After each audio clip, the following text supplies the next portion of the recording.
masalah sepak bola. Ya, gue mau bahas ya match yang baru tadi. Ada dari Liga Inggris.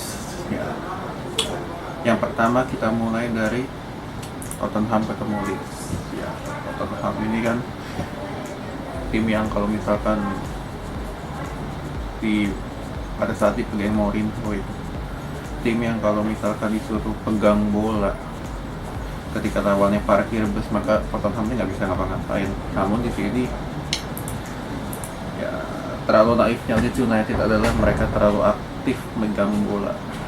Ya, lo lihat sendirilah posisinya 36-64. Namun di sini Leeds United ini di asuhan Bielsa, ketika pemainnya banyak megang bola, namun kan finishingnya jelek banget Leeds United ini.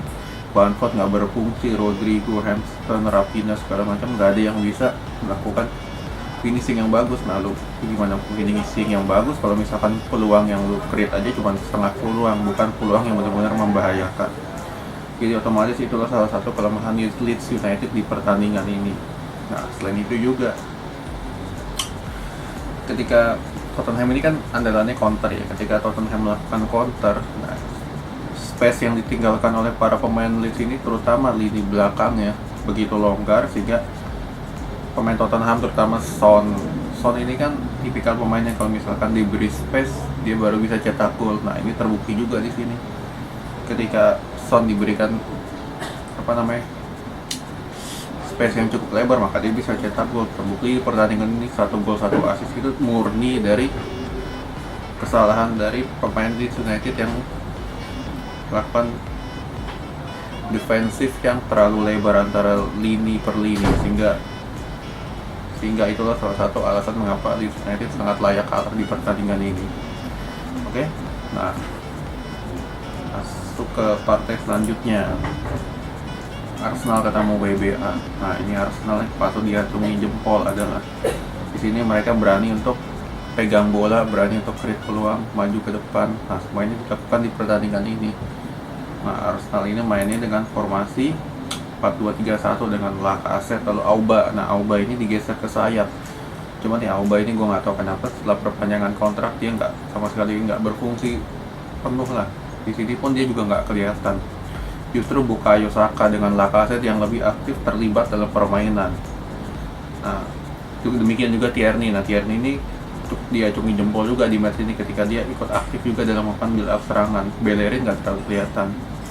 Ya, terbukti dari gol-gol yang dicetak oleh Arsenal, terutama dari ini Tierney tendangannya sih bagus di gol pertama, lalu Bukayo Saka, nah Lacazette. Nah, ini operan 1-2 antara Bukayo Saka dengan siapa namanya nih? Dengan si Lacazette ini terbukti ampuh dalam match ini. Namun gue nggak tahu kalau misalnya di match selanjutnya mereka ambruk lagi. Karena yang dibutuhkan tim ini sekarang adalah inkonsistensi. Lu nggak perlu main bagus 90 menit, tapi lu bisa berani keluar menyerang aja, itu juga udah cukup bagus sehingga mereka bisa cetak gol dan meraih 3 angka. Nah, itulah salah satu catatan yang harus diacungi Arteta, adalah inkonsistensi permainan mereka. Nah, lalu ke match selanjutnya, ke Liga Spanyol. Nah, Liga Spanyol ini ada Real Madrid ketemu Celta Vigo. Nah, Madrid di sini udah lama sekali Madrid ini kerjasama antara lini sayapnya udah lama sekali nggak kelihatan, terutama sejak Ronaldo pergi lalu Bale bangku cadangan.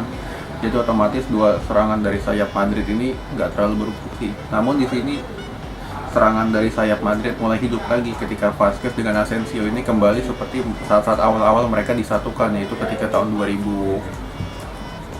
2017-16 itulah ketika mereka baru dipromosikan ke tim utama. Nah, ini terlihat lagi bagaimana 2 gol Madrid ini murni dari kerjasama 2 pemain sayap itu. Dari Vazquez di sisi kanan, lalu Asensio di sisi kiri, ditopang juga oleh Benzema. Nah, pintarnya Benzema ini adalah dia kembali ke peran awalnya lagi, yaitu membuka ruang sehingga 2 pemain sayap Madrid ini bisa masuk ke lini pertahanan.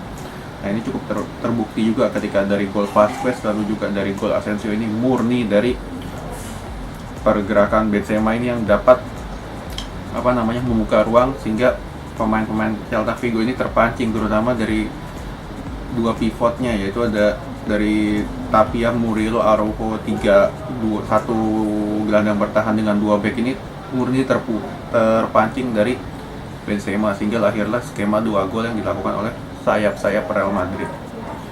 Nah, cuman gue nggak tahu apakah di match selanjutnya Madrid ini bisa mempertahankan forma seperti ini atau enggak. Nah, itulah yang patut menjadi PR bagi Zidane.